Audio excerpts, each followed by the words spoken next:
Robinson Crusoe by Daniel Dafoe. Chapter 18.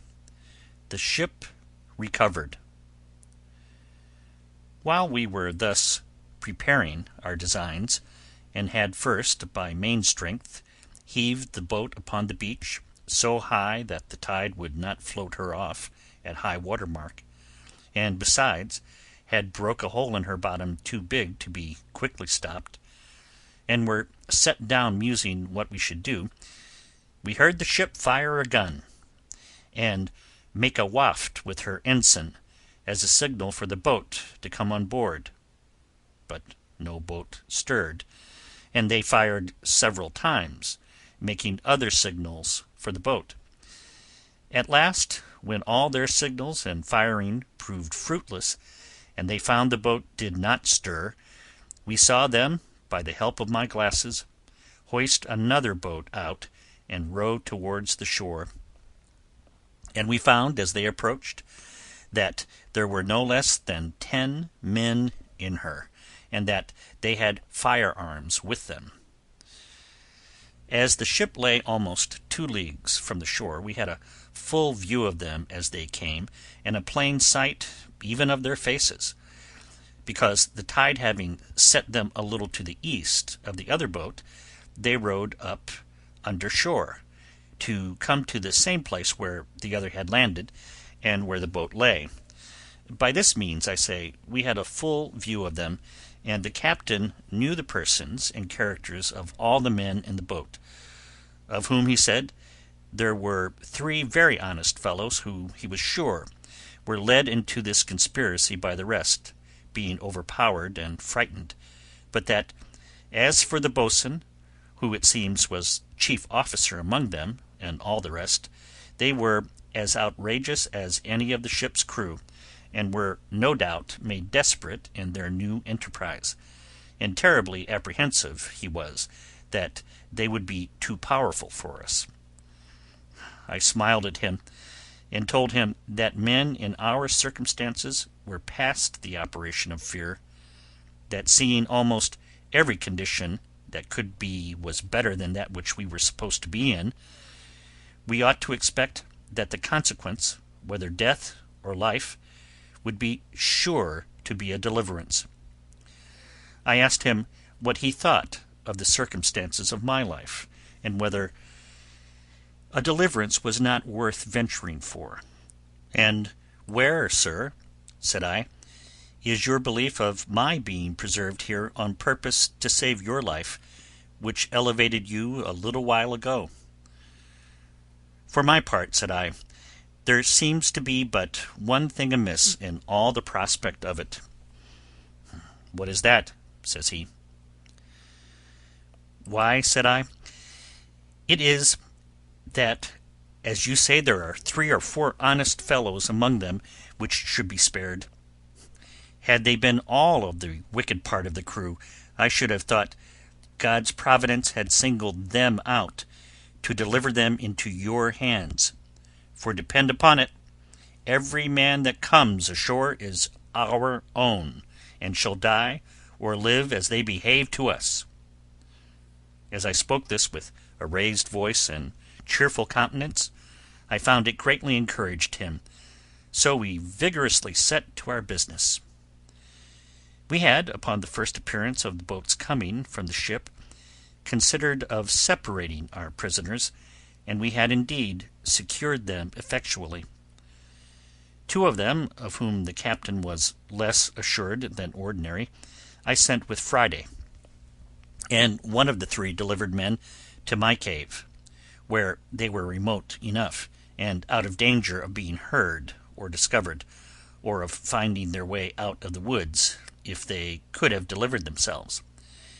Here they left them bound,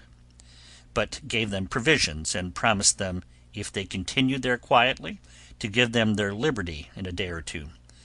but that if they attempted their escape, they should be put to death without mercy. They promised faithfully to bear their confinement with patience,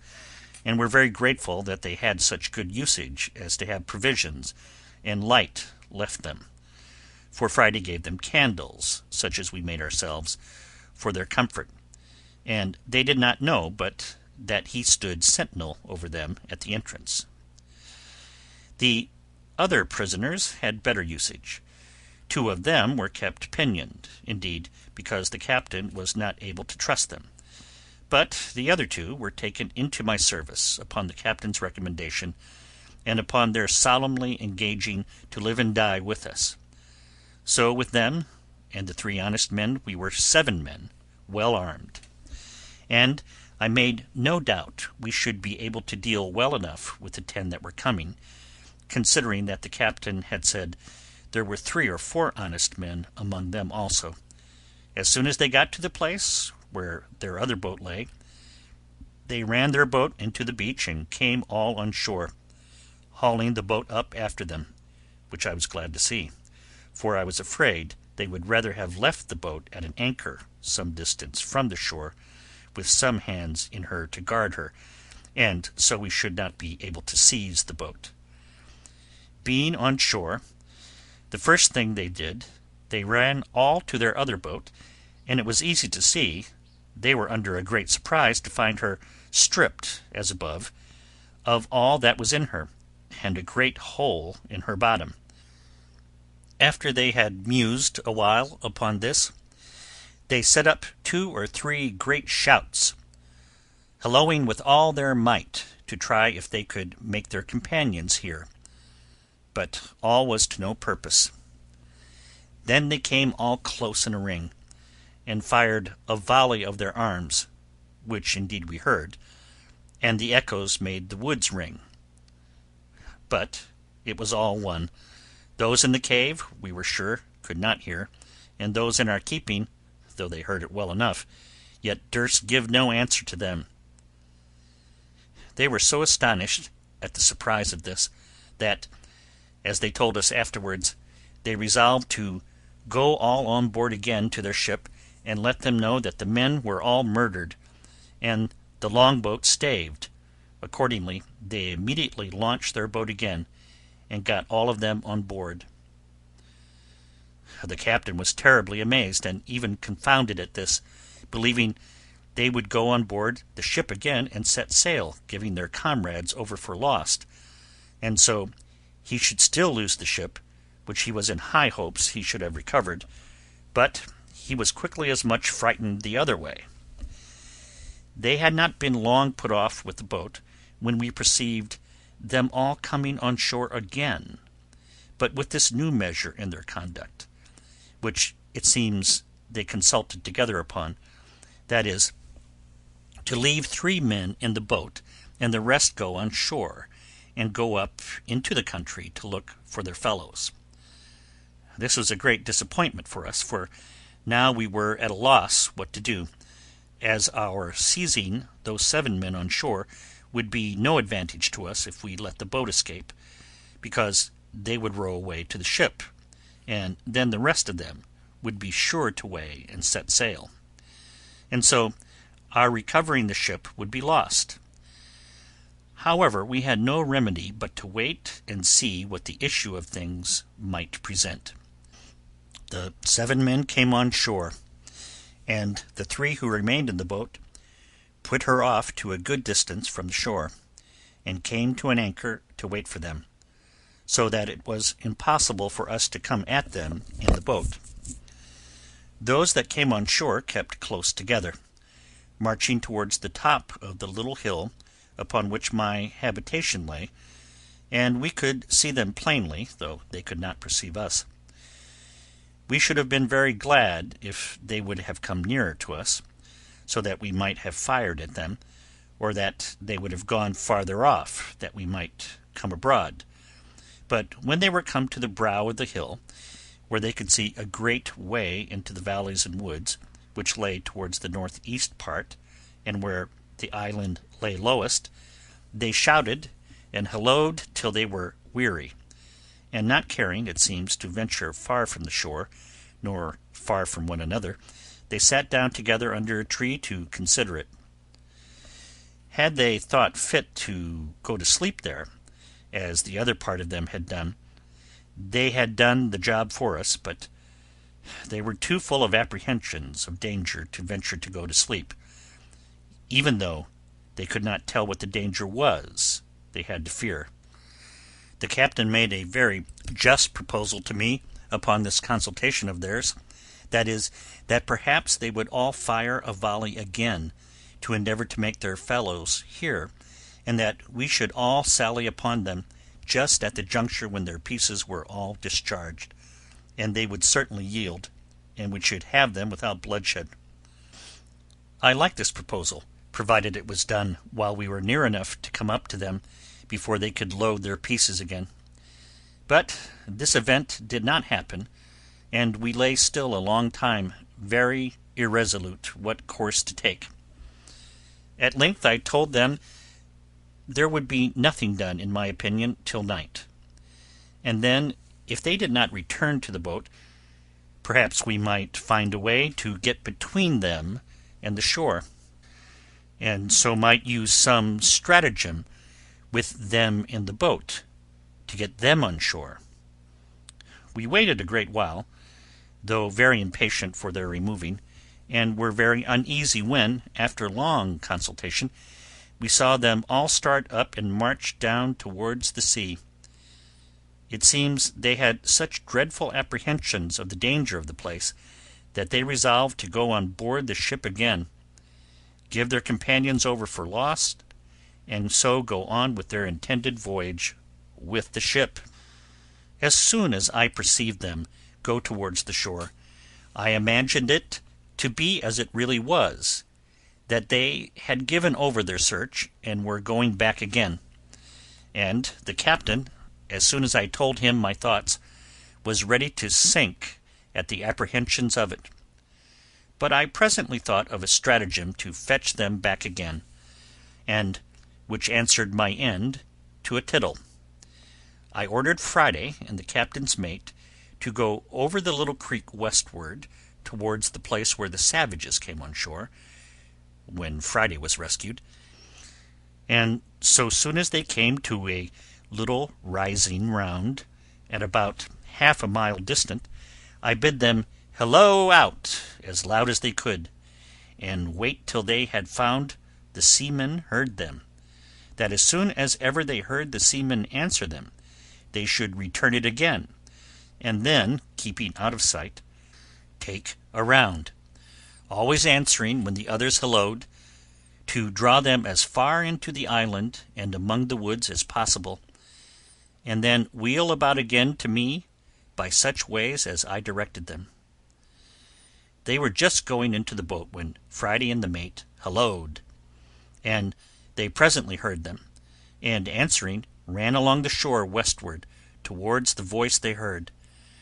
When they were stopped by the creek, where the water being up, they could not get over, and called for the boat to come up and set them over, as indeed I expected.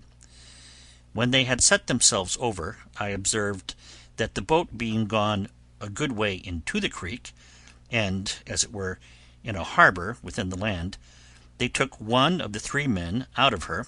to go along with them, and left only 2 in the boat, having fastened her to the stump of a little tree on the shore. This was what I wished for, and immediately leaving Friday and the captain's mate to their business, I took the rest with me, and crossing the creek out of their sight, we surprised the 2 men before they were aware, one of them lying on the shore, and the other being in the boat. The fellow on shore was between sleeping and waking, and going to start up. The captain, who was foremost, ran in upon him and knocked him down, and then called out to him in the boat to yield, or he was a dead man. They needed very few arguments to persuade a single man to yield, when he saw 5 men upon him, and his comrade knocked down. Besides, this was, it seems, one of the 3 who were not so hardy in the mutiny as the rest, and therefore was easily persuaded not only to yield, but afterwards to join very sincerely with us. In the meantime, Friday and the captain's mate so well managed their business, with the rest that they drew with them, by hallooing and answering, from one hill to another, and from one wood to another, till they not only heartily tired them, but left them where they were, very sure they would not reach back to the boat before it was dark, and indeed they were heartily tired themselves also, by the time they came back to us. We had nothing now to do but to watch for them in the dark, and to fall upon them, so as to make sure work with them. It was several hours after Friday came back to me, before they came back to their boat, and we could hear the foremost of them, long before they came quite up, calling to those behind to come along, and could also hear them answer, and complain how lame and tired they were, and not able to come any faster, which was very welcome news to us. At length they came up to the boat, but it is impossible to express their confusion when they found the boat fast aground in the creek, the tide ebbed out, and their 2 men gone. We could hear them call one to another in a most lamentable manner, telling one another they were got into an enchanted island, that either there were inhabitants in it, and they should all be murdered, or else there were devils and spirits in it, and they should all be carried away and devoured. They hallooed again, and called their 2 comrades by their names a great many times, but no answer. After some time we could see them, by the little light there was, run about, wringing their hands like men in despair, and sometimes they would go and sit down in the boat to rest themselves, then come ashore again and walk about again, and so the same thing over again. My men would fain have had me give them leave to fall upon them at once in the dark, but I was willing to take them at some advantage, so as to spare them and kill as few of them as I could, and especially I was unwilling to hazard the killing of any of our men, knowing the others were very well armed. I resolved to wait, to see if they did not separate, and therefore, to make sure of them, I drew my ambuscade nearer, and ordered Friday and the captain to creep upon their hands and feet, as close to the ground as they could,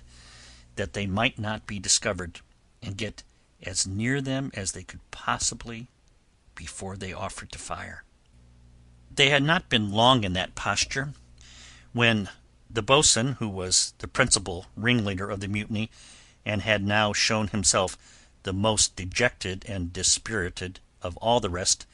came walking towards them, with 2 more of the crew. The captain was so eager at having this principal rogue so much in his power, that he could hardly have patience to let him come so near as to be sure of him, for they only heard his tongue before. But when they came nearer, the captain and Friday, starting up on their feet, let fly at them. The boatswain was killed upon the spot. The next man was shot in the body, and fell just by him, though he did not die till an hour or 2 after, and the third ran for it. At the noise of the fire, I immediately advanced with my whole army, which was now 8 men, that is, myself, Generalissimo, Friday, my lieutenant general, the captain and his 2 men, and the 3 prisoners of war whom we had trusted with arms. We came upon them indeed in the dark, so that they could not see our number, and I made the man they had left in the boat, who was now one of us, to call them by name, to try if I could bring them to a parley, and so perhaps might reduce them to terms, which fell out just as we desired, for indeed it was easy to think, as their condition then was, they would be very willing to capitulate. So he calls out as loud as he could to one of them, "Tom Smith! Tom Smith!" Tom Smith answered immediately, "Is that Robinson?" For it seems he knew the voice. The other answered, "Aye, aye! For God's sake, Tom Smith, throw down your arms and yield, or you are all dead men this moment." Who must we yield to? Where are they? Says Smith again. Here they are, says he. Here's our captain, and 50 men with him have been hunting you these 2 hours. The boatswain's killed, Will Fry is wounded, and I am a prisoner, and if you do not yield, you are all lost. Will they give us quarter then? Says Tom Smith, and we will yield. I'll go and ask if you promise to yield, said Robinson. So he asked the captain, and the captain himself then calls out, You, Smith, you know my voice. If you lay down your arms immediately and submit, you shall have your lives, all but Will Atkins. Upon this Will Atkins cried out, For God's sake, captain, give me quarter. What have I done? They have all been as bad as I. Which, by the way, was not true, for it seems this Will Atkins was the first man that laid hold of the captain when they first mutinied, and used him barbarously in tying his hands and giving him injurious language. However, the captain told him he must lay down his arms at discretion and trust to the governor's mercy, by which he meant me, for they all called me governor. In a word, they all laid down their arms and begged their lives, and I sent the man that had parleyed with them, and 2 more, who bound them all, and then my great army of 50 men, which with those 3 were in all but 8, came up and seized upon them, and upon their boat, only that I kept myself and 1 more out of sight, for reasons of state. Our next work was to repair the boat, and think of seizing the ship. And as for the captain, now he had leisure to parley with them, he expostulated with them upon the villainy of their practices with him, and upon the further wickedness of their design, and how certainly it must bring them to misery and distress in the end, and perhaps to the gallows. They all appeared very penitent, and begged hard for their lives. As for that, he told them they were not his prisoners, but the commanders of the island, that they thought they had set him on shore in a barren, uninhabited island, but it had pleased God so to direct them that it was inhabited, and that the governor was an Englishman, and that he might hang them all there if he pleased. But as he had given them all quarter, he supposed he would send them to England to be dealt with there as justice required, except Atkins, whom he was commanded by the governor to advise to prepare for death, for that he would be hanged in the morning. Though this was all but a fiction of his own, yet it had its desired effect. Atkins fell upon his knees to beg the captain to intercede with the governor for his life, and all the rest begged of him for God's sake that they might not be sent to England. It now occurred to me that the time of our deliverance was come, and that it would be a most easy thing to bring these fellows in to be hearty in getting possession of the ship. So I retired in the dark from them, that they might not see what kind of governor they had, and called the captain to me. When I called, at a good distance, one of the men was ordered to speak again, and say to the captain, Captain, the commander calls for you. And presently the captain replied, Tell his excellency I am just coming. This more perfectly amazed them, and they all believed that the commander was just by with his 50 men. Upon the captain coming to me, I told him my project for seizing the ship, which he liked wonderfully well, and resolved to put it in execution the next morning. But in order to execute it with more art, and to be secure of success, I told him we must divide the prisoners, and that he should go and take Atkins, and 2 more of the worst of them, and send them pinioned to the cave where the others lay. This was committed to Friday, and the 2 men who came on shore with the captain. They conveyed them to the cave as to a prison, and it was, indeed, a dismal place, especially to men in their condition. The others I ordered to my bower, as I called it, of which I have given a full description, and as it was fenced in, and they pinioned, the place was secure enough, considering they were upon their behaviour. To these in the morning I sent the captain, who was to enter into a parley with them, in a word, to try them, and tell me whether he thought they might be trusted or not to go on board and surprise the ship. He talked to them of the injury done him, of the condition they were brought to, and that, though the governor had given them quarter for their lives as to the present action, yet that if they were sent to England they would all be hanged in chains, but that if they would join in so just an attempt as to recover this ship, we would have the governor's engagement for their pardon. Any one may guess how readily such a proposal would be accepted by men in their condition. They fell down on their knees to the captain, and promised, with the deepest imprecations, that they would be faithful to him to the last drop, and that they should owe their lives to him, and would go with him all over the world, that they would own him as a father to them as long as they lived. Well, says the captain, I must go and tell the governor what you say, and see what I can do to bring him to consent to it. So he brought me an account of the temper he found them in, and that he verily believed they would be faithful. However, that we might be very secure, I told him he should go back and choose out those 5, and tell them, that they might see he did not want men,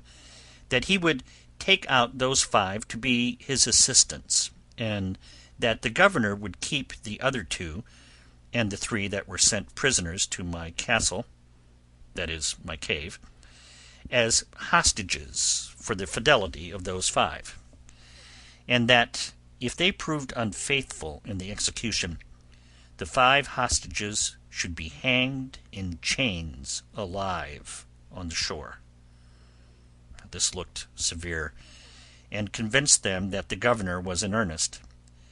However, they had no way left but to accept it, and it was now the business of the prisoners as much as of the captain to persuade the other 5 to do their duty. Our strength was now thus ordered for the expedition. First, the captain, his mate, and passenger. Second, the 2 prisoners of the first gang, to whom, having their character from the captain, I had given their liberty, and trusted them with arms.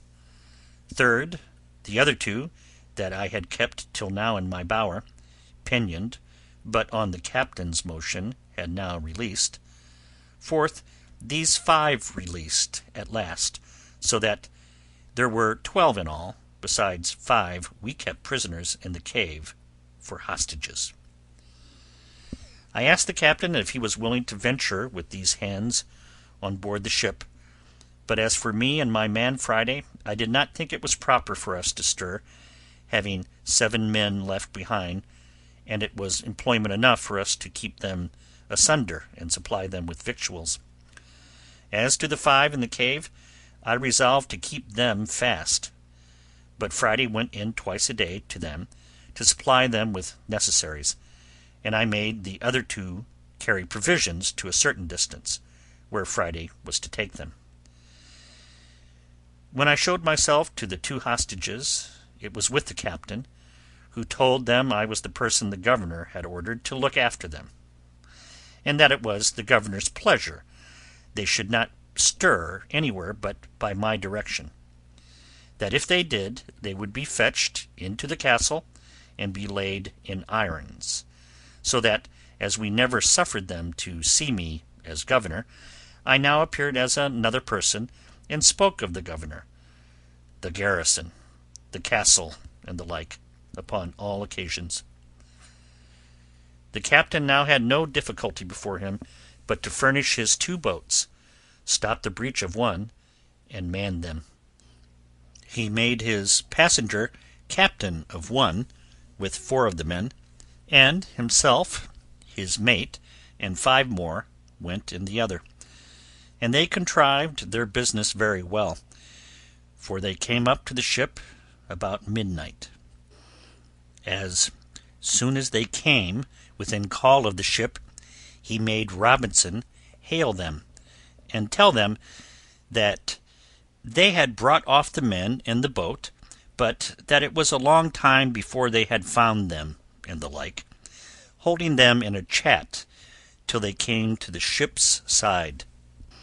when the captain and the mate, entering first with their arms, immediately knocked down the second mate and the carpenter with the butt end of their muskets, being very faithfully seconded by their men. They secured all the rest that were upon the main and quarter decks, and began to fasten the hatches, to keep them down that were below, when the other boat and their men, entering at the forechains, secured the forecastle of the ship, and the scuttle which went down into the cook-room, making 3 men they found there prisoners. When this was done, and all safe upon deck, the captain ordered the mate with 3 men to break into the round-house, where the new rebel captain lay, who, having taken the alarm, had got up, and with 2 men and a boy had got firearms in their hands, and when the mate with the crow split open the door, the new captain and his men fired boldly among them, and wounded the mate with a musket ball, which broke his arm, and wounded 2 more of the men, but killed nobody. The mate, calling for help, rushed, however, into the round-house, wounded as he was, and with his pistol shot the new captain through the head, the bullet entering at his mouth, and came out again behind one of his ears, so that he never spoke a word more. Upon which the rest yielded, and the ship was taken effectually, without any more lives lost. As soon as the ship was thus secured, the captain ordered 7 guns to be fired, which was the signal agreed upon with me to give me notice of his success, which you may be sure I was very glad to hear, having sat watching upon the shore for it till near 2 o'clock in the morning. Having thus heard the signal plainly, I laid me down, and it having been a day of great fatigue to me, I slept very sound, till I was surprised with the noise of a gun, and presently, starting up, I heard a man call me by the name of "Governor! Governor!" and presently I knew the captain's voice, when, climbing up to the top of the hill, there he stood, and pointing to the ship, he embraced me in his arms. "My dear friend and deliverer," says he, "there's your ship, for she is all yours, and so are we, and all that belong to her." I cast my eyes to the ship, and there she rode, within little more than half a mile of the shore, for they had weighed her anchor as soon as they were masters of her, and, the weather being fair, had brought her to an anchor just against the mouth of the little creek, and the tide being up, the captain had brought the pinnace in near the place where I had first landed my rafts, and so landed just at my door. I was at first ready to sink down with surprise, for I saw my deliverance, indeed, visibly put into my hands, all things easy, and a large ship just ready to carry me away, whither I pleased to go. At first, for some time, I was not able to answer him one word, but as he had taken me in his arms, I held fast by him, or I should have fallen to the ground. He perceived the surprise, and immediately pulled out a bottle from his pocket and gave me a dram of cordial, which he had brought on purpose for me. After I had drunk it, I sat down upon the ground, and though it brought me to myself, yet it was a good while before I could speak a word to him. All this time the poor man was in as great an ecstasy as I, only not under any surprise as I was, and he said 1,000 kind and tender things to me, to compose and bring me to myself. But such was the flood of joy in my breast that it put all my spirits into confusion. At last it broke out into tears, and in a little while, after I recovered my speech, I then took my turn and embraced him as my deliverer, and we rejoiced together. I told him I looked upon him as a man sent by heaven to deliver me, and that the whole transaction seemed to be a chain of wonders, that such things as these were the testimonies we had of a secret hand of Providence governing the world, and an evidence that the eye of an infinite power could search into the remotest corner of the world and send help to the miserable whenever he pleased. I forgot not to lift up my heart in thankfulness to heaven. And what heart could forbear to bless him, who had not only in a miraculous manner provided for me in such a wilderness, and in such a desolate condition, but from whom every deliverance must always be acknowledged to proceed. When we had talked a while, the captain told me he had brought me some little refreshment, such as the ship afforded, and such as the wretches that had been so long his masters had not plundered him of. Upon this he called aloud to the boat, and bade his men bring the things ashore that were for the governor. And indeed it was a present, as if I had been one that was not to be carried away with them, but as if I had been to dwell upon the island still. First, he had brought me a case of bottles full of excellent cordial waters, 6 large bottles of Madeira wine, the bottles held 2 quarts each, 2 pounds of excellent good tobacco, 12 good pieces of the ship's beef, and 6 pieces of pork,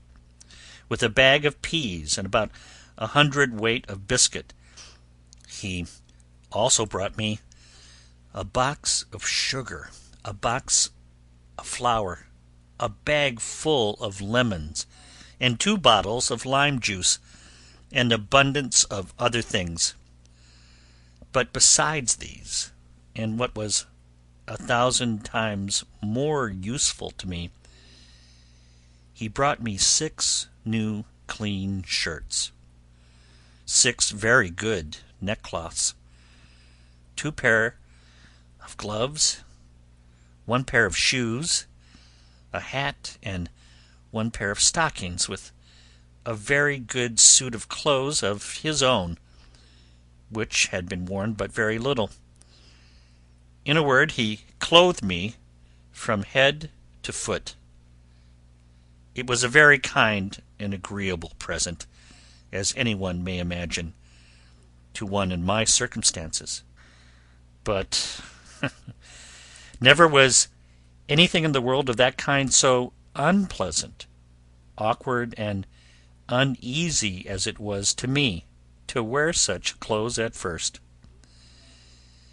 After these ceremonies were past, and after all his good things were brought into my little apartment, we began to consult what was to be done with the prisoners we had, for it was worth considering whether we might venture to take them with us or no, especially 2 of them, whom he knew to be incorrigible and refractory to the last degree. And the captain said he knew they were such rogues that there was no obliging them, and if he did carry them away, it must be in irons, as malefactors, to be delivered over to justice at the first English colony he could come to, and I found that the captain himself was very anxious about it. Upon this I told him that, if he desired it, I would undertake to bring the two men he spoke of, to make it their own request that he should leave them upon the island. "I should be very glad of that," said the captain, "with all my heart." "Well," says I will send for them and talk with them for you." So I caused Friday and the two hostages, for they were now discharged, their comrades having performed their promise. I caused them to go to the cave and bring up the 5 men, pinioned as they were to the bower, and keep them there till I came. After some time I came thither dressed in my new habit, and now I was called governor again. Being all met, and the captain with me, I caused the men to be brought before me, and I told them I had got a full account of their villainous behaviour to the captain, and how they had run away with the ship, and were preparing to commit further robberies, but that Providence had ensnared them in their own ways, and that they were fallen into the pit which they had dug for others. I let them know that by my direction the ship had been seized, that she lay now in the road, and they might see by and by that their new captain had received the reward of his villainy, and that they would see him hanging at the yard arm. That, as to them, I wanted to know what they had to say why I should not execute them as pirates, taken by the fact, as by my commission, they could not doubt but I had authority so to do. One of them answered in the name of the rest, that they had nothing to say but this, that when they were taken the captain promised them their lives, and they humbly implored my mercy. But I told them I knew not what mercy to show them, for, as for myself, I had resolved to quit the island with all my men, and had taken passage with the captain to go to England. And as for the captain, he could not carry them to England other than as prisoners in irons, to be tried for mutiny and running away with the ship, the consequence of which, they must needs know, would be the gallows. So that I could not tell them what was best for them, unless they had a mind to take their fate in the island. If they desired that, as I had liberty to leave the island, I had some inclination to give them their lives, if they thought they could shift on shore. They seemed very thankful for it, and said they would much rather venture to stay there than be carried to England to be hanged. So I left it on that issue. However, the captain seemed to make some difficulty of it, as if he durst not leave them there. Upon this, I seemed a little angry with the captain, and told him that they were my prisoners, not his, and that seeing I had offered them so much favour, I would be as good as my word, and that if he did not think fit to consent to it, I would set them at liberty as I found them, and if he did not like it, he might take them again if he could catch them. Upon this they appeared very thankful, and I accordingly set them at liberty, and bade them retire into the woods, to the place whence they came, and I would leave them some firearms, some ammunition, and some directions how they should live very well if they thought fit. Upon this I prepared to go on board the ship, but told the captain I would stay that night to prepare my things,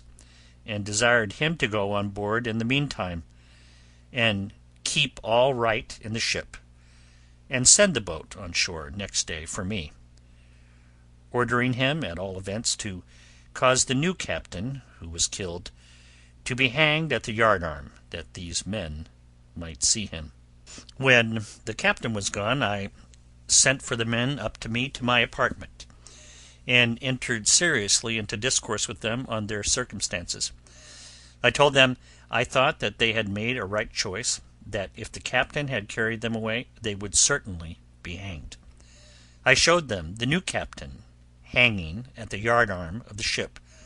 and told them they had nothing less to expect. When they had all declared their willingness to stay, I told them I would let them into the story of my living there, and put them into the way of making it easy to them. Accordingly, I gave them the whole history of the place, and of my coming to it, showed them my fortifications, the way I made my bread, planted my corn, cured my grapes, and, in a word, all that was necessary to make them easy. I told them the story of the 17 Spaniards that were to be expected, for whom I had left a letter, and made them promise to treat them in common with themselves. Here it may be noted that the captain, who had ink on board, was greatly surprised that I never hit upon a way of making ink of charcoal and water, or of something else, as I had done things much more difficult. I left them my firearms, that is, 5 muskets, 3 fowling pieces, and 3 swords. I had above a barrel and a half of powder left, for after the first year or two I used but little, and wasted none. I gave them a description of the way I managed the goats, and directions to milk and to fatten them, and to make both butter and cheese. In a word, I gave them every part of my own story, and told them I should prevail with the captain to leave them 2 barrels of gunpowder more, and some garden seeds, which I told them I would have been very glad of. Also, I gave them the bag of peas which the captain had brought me to eat, and bade them to be sure to sow and increase them. End of chapter 18.